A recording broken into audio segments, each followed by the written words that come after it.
پھر آواز آئی میں یتیم آیا ہوں بھوک لگی ہے کھانا دے دو. پھر پنجتن نے اپنی روٹیاں دے دیں. جب مسلسل 3 روز تک پنجتن اپنی روٹیاں دیتے رہے رحمت الہی کے سمندر میں طغیانیاں چلنے لگیں. آواز آئی جبریل دسترخوان بھی لے جا آیتیں بھی لے جا. یہ آیتیں آئیں. لیکن اس سلسلے میں لکھنے والوں نے اختلاف کیا. کوئی یہ کہتا نظر آیا کہ یہ مکہ مدینہ کے فقیر ہے اور کسی نے لکھا کہ یہ فقیر نہیں یہ فرشتے تھے. اور بہت اچھی بات لکھی کہ یہ فرشتے تھے. اگر ہم فقیر سے استدلال کرتے تو یہ کہتے نظر آتے کہ فقیر کی عادت ہی مانگنا ہوتی ہے. کبھی اس در سے مانگیں گے کبھی اس در سے مانگیں گے. فقیر کیا جانے طریقت کیا ہے شریعت کیا ہے بدعت کیا ہے سنت کیا ہے. فرشتے تھے. اب اگر یہ فرشتے تھے تو فرشتے ہیں اطاعت جبری میں. انہوں نے فرشتے کیوں لکھے؟ کہتے ہیں کہ اس لیے کہ جس پابندی وقت کے ساتھ جن حسن القاب کے ساتھ ان کا در زہرا پہ نزول ہوا یہ فقیر نہیں فرشتے تھے. اب فرشتے ہیں تو فرشتے ہیں اطاعت جبری میں یعنی جو جہاں ہے وہ وہاں ہے. بغیر اذن پروردگار کے فرشتے اپنی جگہ نہیں چھوڑ سکتے. جب فرشتے اپنی جگہ نہیں چھوڑ سکتے تو اس کا مطلب یہ کہ اذن پروردگار سے فرشتے در زہرا پہ اترے. اب میں نے ہاتھوں کو جوڑا ایک سوال کیا پالنے والے جن کو بھوک نصیب نہیں ان کو تو نے روٹیاں دے دیں. پنجتن کو بھوک نصیب ہے ان سے روٹیاں لینے کا مقصد کیا ہے؟ تو بعید نہیں خالق آواز دے کے حال کے آئینے میں ان کے ان فتووں کو دیکھ لیا تھا جو کل کو یہ کہیں گے کہ آل محمد سے مانگنا حرام آل محمد سے مانگنا بدعت. تو میں نے در زہرا پر فرشتوں کو بھیج کر اس بات کی سنت و حجت قائم کر دی کہ دنیا جان لے رازق حقیقی تو میں ہوں. رزق ملتا آل محمد کے در سے ہے. ہاں دوستوں جنہوں نے بس دنیا کو عطا ہی عطا کیا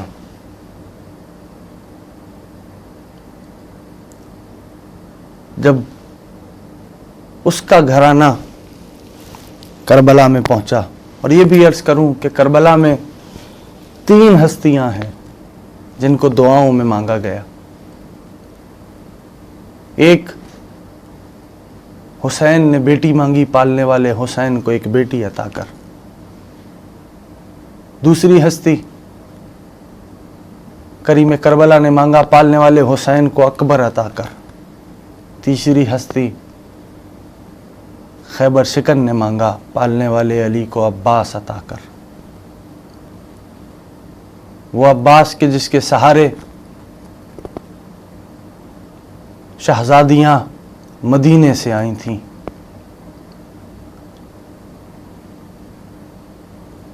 جب بار بار ابوالفضل نے رخصت چاہی اور حسین نے اجازت نہیں دی ہمیشہ یہ فرمایا کرتے تھے عباس تو میرے لشکر کا علمبردار ہے. علی کا شیر مولا ابوالفضل خیمے کے باہر سر جھکائے بیٹھے ہیں. کسی اسنا میں کانوں میں ایک آواز آئی ایک بچی کی پھوپھی اماں اب تو پیاس سے زبان بھی سوکھ چکی ہے. بس باب الحوائج علم والے مولا اندر گئے خیمے میں شہزادی کو آغوش میں لیا. کہا بیٹی پیاسی ہے؟ کہا چچا جان بہت پیاسی ہوں. کہا جا مشکیزہ لے آ. بی بی گئی دوڑتی ہوئی مشکیزے کو لے کے آئی. مولا نے آغوش میں لیا خیمے کا پردہ اٹھایا. حسین نے جب یہ منظر دیکھا بس ایک فقرہ فرمایا عباس سفارش لے آئے اور یہ کہہ کر بیٹی کو اپنی آغوش میں لیا. عباس میں نے اجازت دے دی.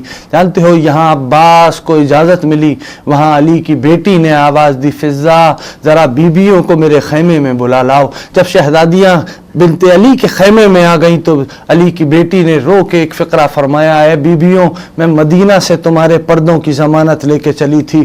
آج میں وہ ضمانت واپس لے رہی ہوں. میرا عباس جا رہا ہے. لیکن عزادارو جو عباس کے ہاتھ میں پرچم تھا نا اس پرچم پہ ایک آیت لکھی تھی نصر من اللہ و فتح قریب. جب حسین نے اجازت دی ابوالفضل کو کہ عباس جاؤ لیکن جنگ کی اجازت نہیں ہے پرچم لیا انگشت سے آیت کو کاٹا اس پرچم پہ اپنی انگشت مطہر سے ایک آیت لکھی انا للہ و انا الیہ راجعون. یہاں ابو الفضل نے چلنا شروع کیا. یہاں حسین اپنی بیٹی کے رخسارے پہ لب رکھے روتے جاتے یہ کہتے جاتے بیٹی آج تو چچا کو اجازت دلوائی ہے, ذرا اس دن کی شام تو ہو لینے دے. ہر تماچے پہ چچا کو یاد کرے گی, ہر تماچے پہ چچا کو آواز دے گی. الا لعنت اللہ علی القوم الظالمین وسيعلم الذین ظلموا ای منقلب ينقلبون. اللهم لنا ولا ظالم ظلم حق محمد وآل محمد وآخر طاب له لذلك.